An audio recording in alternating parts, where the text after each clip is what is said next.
Hi guys, welcome to my channel. In this video, we'll be covering what is link state routing algorithm and what is Dijkstra's algorithm. I will explain with examples. Guys, I have uploaded complete computer network subject tutorials. I will provide that link in description. You can watch from there. If you are watching this video for the first time, don't forget to like, share and subscribe to my channel. Let's get started. At first, I will explain what is the link state routing algorithm. The link state routing algorithm is a dynamic routing algorithm. Guys, dynamic routing algorithm means whenever sender want to transfer data packet to receiver, there will not be any fixed path to transfer data. Routes will keep on changing based on network condition. So link state routing algorithm is a dynamic routing algorithm. That means routes will keep on changing based on network condition. This link state routing algorithm will find best route in order to transfer data from sender to receiver. In link state routing algorithm, each and every router contains information about all other routers in the network. For example, if you consider this router contains information about each and every router connected in the network. And these routers also contain information about various routes available in the network. So routers can easily calculate and find the shortest distance. So the link state routing algorithm is a dynamic routing algorithm that finds the best path for data packets in a network. Each and every router follow link state protocol. So link state protocol works by collecting information about all routers and connections. After collecting information about all routers and connections, each router then calculate the shortest distance in order to transfer data. This is how link state routing algorithm will work. Guys, for example, this is a network. In this network, all these are routers and each router is connected to other router with some distance. And second step is each and every router will send message to all the routers connected to it. This router 1 is connected to router 2 and router 3. So router 1 will send message to router 2 and as well as router 3 in order to collect information about router 2 and router 3. As router 1 will send message to router 2 and as well as router 3 in order to collect information, and we call that message as link state packet message. Shortly we call it as LSP, where LSP stands for link state packet message. Distance from router 1 to router 2 is 2. Similarly, distance from router 1 to router 3 is 5. So now router 1 will store information in routing table, and similarly, now router 2 will send LSP message to all the routers connected to it, as router 2 is connected to router 4 and as well as router 3. So now router 2 will send LSP message to router 4 and as well as router 3 in order to collect information. Now router 2 will store that information in routing table. Next to router 3 is connected to router 5 with a distance 3, and similarly router 4 connected to router 6 with a distance 1, and similarly router 5 is connected to router 4 and as well as router 6 with a distance 2 and 5, and last router is router 6. As router 6 is last router, it is not connected to any other routers. Now each and every router knows how other routers are connected. So each router will send LSP message to other routers which are connected to it in order to gather information about other routers. After gathering information about each and every router, all routers will store that information in routing table. Now, source router will use Dijkstra's algorithm in order to find shortest path from source node to all other nodes. For example, let us say this router 1 is source node. Now, Dijkstra's algorithm will find shortest path from source node to each and every node. Now I will explain what is Dijkstra's algorithm. Shortest path problems are classified into two types. One is single source shortest path problem and next one is all pair shortest path problem. Example of this single source shortest path problem is Dijkstra's algorithm.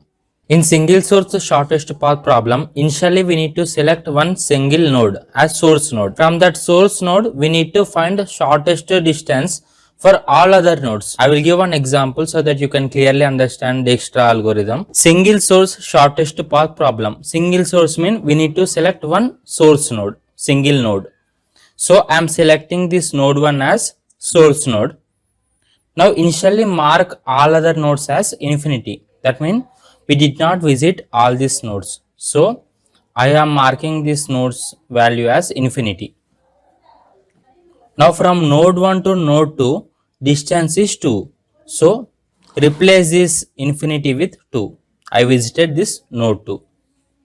Similarly, from node 2 to node 3 distance is 4. So we need to replace this infinity with 2 plus 4, that is 6. And similarly, distance from node 3 to node 4 is 6 plus 6, that is 12. So I am replacing this infinity with 12. Now I visited this node 2, node 3, node 4. I visited all the nodes. So distance from node 1 to node 2 is 2, and distance from node 1 to node 3 is 6, and distance from node 1 to node 4 is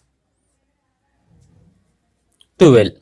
Now we visited all other nodes. This is single source shortest path problem. Worst case time complexity of Dijkstra algorithm is theta of n square. I will give one example. Initially in step 1, I am selecting one source node. For example, I am selecting source node as this node 1. This node 1 is source node. Now we need to mark all other nodes as infinity because we did not find shortest distance. So I am marking this distance for all other nodes as infinity, infinity and infinity. Meaning of infinity is unvisited. I selected this node 1 as source node. This source node is directly connected to node 2 and node 3. So distance from node 1 to node 2 is 2. So I am replacing this infinity as 2. And similarly, distance from this node 1 to node 3 is 5. So I am replacing this infinity with 5. This node 2 is connected to node 3 and node 4.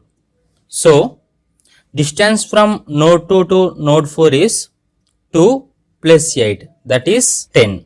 So I am replacing this infinity with 10. I visited this node 4. I already visited this node 3. Value of this node 3 is 5 because from 1 to 3 distance is 5. So I given this value of 3 is 5. But distance from node 2 to node 3 is 2 plus 1, that is 3. 3 is smaller than 5. So I am replacing this 5 with 3. Now node 3 is connected to 5. So distance from 3 to 5 is, distance of this 5 is 3 plus 3, that is 6. So I am replacing this infinity with 6. I already visited this node 4. Distance of this node 4 is 10. But node 5 is connected to node 4 and node 6. So distance from this node 5 to node 4 is 6 plus 2, that is 8. So 8 is smaller than 10. So I am replacing this 10 with 8. And similarly, distance from this 5 to 6 is 6 plus 5, that is 11. So I am replacing this infinity with 11. But from this node 4 to node 6, distance is 8 plus 1, that is 9. 9 is smaller than 11. So I am replacing this 11 with 9. Now we visited all the nodes. This is shortest distance from node 1 to all other nodes. Now we need to write table for this. Distance from node 1 to node 2 is 2. So here we need to write 2. And similarly, distance from node 1 to node 3 is 3. And distance from node 1 to node 4 is 8. And distance from node 1 to node 5 is 6. And distance from node 1 to node 6 is 9. We selected one single source node as node 1 and we found shortest distance to all other nodes. This is single source shortest path problem. Guys, you may get doubt like from node 2 to node 4 distance is 8. But why we are counting this value? Because we are finding shortest distance from node 1 to node 4. So that we need to count both this 2 and 8. Guys, in exam don't write like this. Write this graph in step by step manner. Like this you need to write. For each visit you need to write one graph. This is an algorithm. Initially step 1 is start. After that in step 2 we need to select one source node. After selecting source node in step 3 we need to assign all other node values as infinity except that source node. And in step 4 we need to find shortest path from this source node to all other nodes. Once we found shortest path to all other nodes, step 5 is stop. This is algorithm. There is one disadvantage of this Dijkstra algorithm, that is visited node is never checked again. That means once we visit that node, once we perform relaxation, we should not check that node again. This is disadvantage. Guys, in exam you may also get separate question like explain Dijkstra's algorithm with an example. Without drawing all these tables, directly you can write that example. Now these are shortest routes from source node to all other nodes. After calculating shortest route from source node to all other nodes, now complete information is stored in routing table. For example, this router 1 contains this routing table. So from router 1 to 2, there is direct link where distance is 2. And similarly from 1 to 3, shortest distance is from 1 to 2 and from 1 to 3. So where distance is 3. And similarly from 1 to 4, shortest route is, so from 1 to 2, 2 to 3 and from 3 to 5 and from 5 to 4. Total distance is 8. 8 is shortest distance. Similarly from 1 to 5, shortest distance is 1 to 2, 2 to 3 and 3 to 5. Where shortest distance is 6. And similarly from 1 to 6, shortest distance is 1 to 2, 2 to 3, 3 to 5 and 5 to 4 and 4 to 6. Now we got a shortest route from source node to each and every node. Guys, we selected router 1 as source node.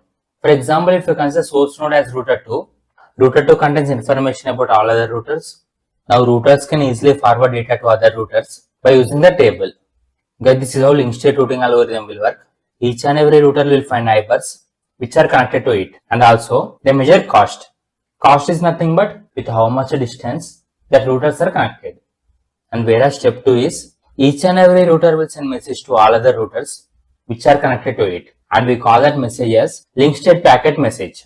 After sending link state packet message, each and every router will get information about all other routers. After getting information about all other routers, each router will store that information in table. Now each router knows about all other routers which are connected to it. Each and every router will use Dijkstra's algorithm in order to identify shortest path from source router to all other routers in the network. After applying Dijkstra's algorithm, each router will maintain routing table. Now each router will easily forward data to other routers. This is how link state routing algorithm works. These are advantages of link state routing algorithm. Link state routing algorithm will find best path quickly. And if there is any cable break, then link state routing algorithm will find other path quickly. These are disadvantages. Each and every router must maintain table. So routers must store and process lot of information, which will take time. And when compared to simple routing methods, this link state routing algorithm is complex. Guess whenever link state routing algorithm comes in exam, you need to explain this example, table. After drawing table, you need to explain Dijkstra's algorithm. After applying Dijkstra's algorithm, we need to store complete information in routing table.